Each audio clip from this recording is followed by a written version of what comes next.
Hey everyone, I'm Big John and welcome to another episode of the Diz Ability Show. Now, this week I want to talk to you about snack tips. Now, as we know, when we go to Disney, when we go to the parks, we get hungry. And yes, I always talk about the restaurants and the quick service.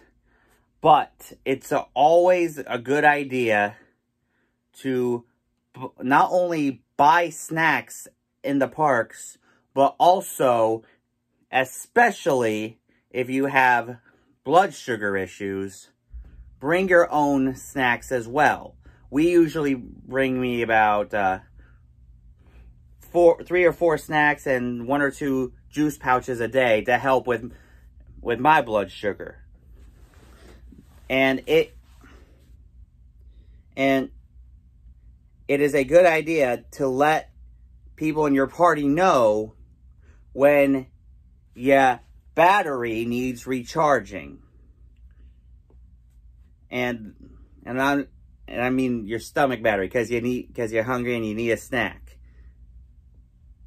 So, and because if you go through a day in the parks without a snack or a drink, it's not going to be a good day for anybody.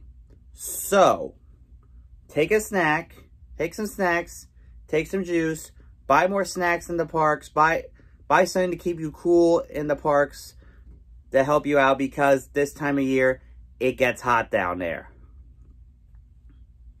So, always make sure you have a good snack and a nice refreshing drink in between the excitement. So anyway, that's my tip.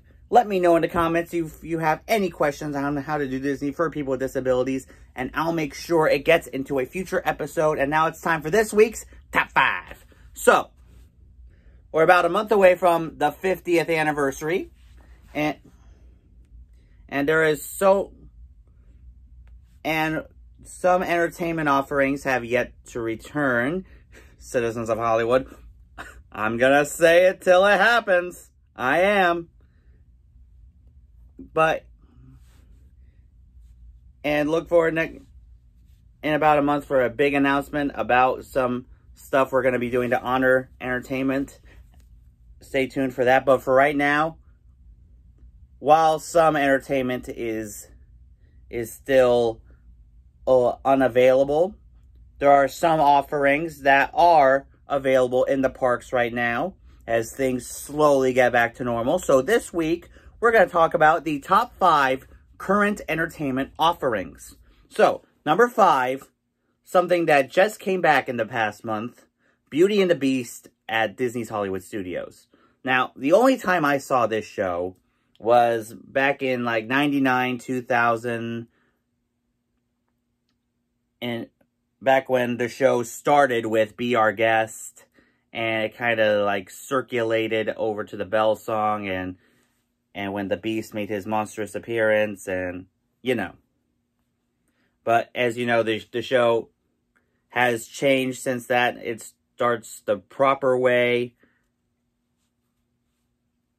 and the show came back with minimal background dancers, obviously, but it is so good to see this show come back. This gives me hope for the Citizens and Fantasmic and all that kind of stuff to return.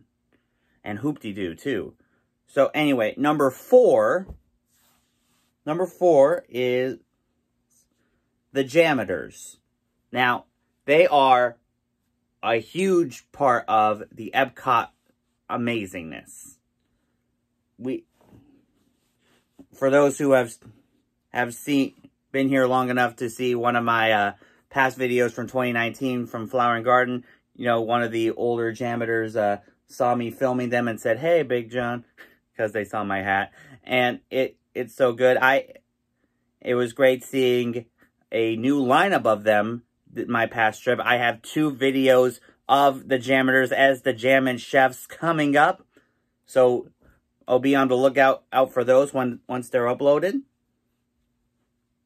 All right, number 3, the Dapper Dans.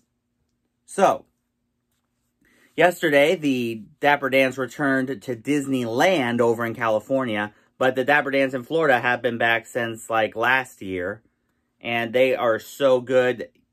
Right now, you can see them performing on top of the Main Street train station, and you can also,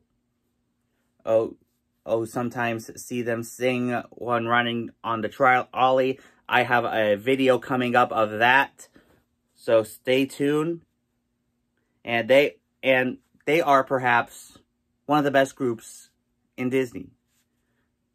There are 3 units of the Dapper Dans, and the one in the video coming up is the same AIM unit as my Dapper Dan video from April that I uploaded 2 weeks ago. So it is so good. You never know which unit you're gonna see. They are amazing singers. I love a cappella music, and they are good at it. And so is number 2, the Voices of Liberty. Right now they perform in the American Gardens Theater, because their original spot in the American Adventure is some sort of like a sit down quick service thing or something, which I don't think is cool. But I hope once the pandemic is over, the Voices of Liberty go back into that building. But right now, it is so great to see them perform on the American Gardens Theater. The only time when not in a global pandemic you can see the Voices of Liberty on the American Gardens Theater is on the 4th of July. But still, it's so great to see them out and about. So great to see them performing, doing what they love, and showing their American spirit. And now my number 1 current entertainment offering, the cavalcades. Now, most of the parks have them. Epcot completely got rid of theirs because of traffic issues. But it is a the cavalcades, they take care of 2 birds with 1 stone. The first bird is no parades right now, but of course, as we've said before, with the Merriest After Hours coming up in November with the return of the Once Upon a Christmas Time parade, this could be a sign for other like Festival of Fantasy to come back. We'll just wait and see. Also, it's the perfect way to see characters, because character meet and greets are kind of slim right now because of COVID. Epcot, there are now some socially distant meet and greets at Epcot, which is why they slashed the cavalcades or the promenades over there. Luckily, I got 2 Princess Promenade videos in there. They're already uploaded for you guys to check out, but it is so good.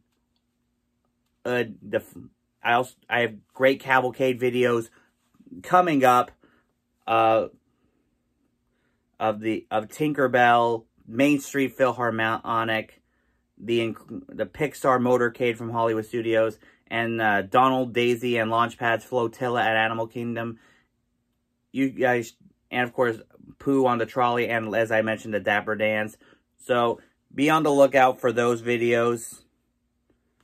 And let me know in the comments what your favorite current offering is. And now, we finally have an opening date for Space 220, the exciting new space restaurant that's coming to Epcot next to Mission Space. Now, this restaurant was supposed to open fall 2019, then got pushed to winter 2020, then got pushed to spring 2020, when, of course, the world went mad and we hadn't heard anything about it since. But when I got off of Pirates of the Caribbean on my last trip, I looked and saw that it is going to open in time for the 50th. And now we know it's going to be opening September 20th. We don't know anything yet about reservations opening up yet, even though we are 17 days away from the opening date. Knock on wood.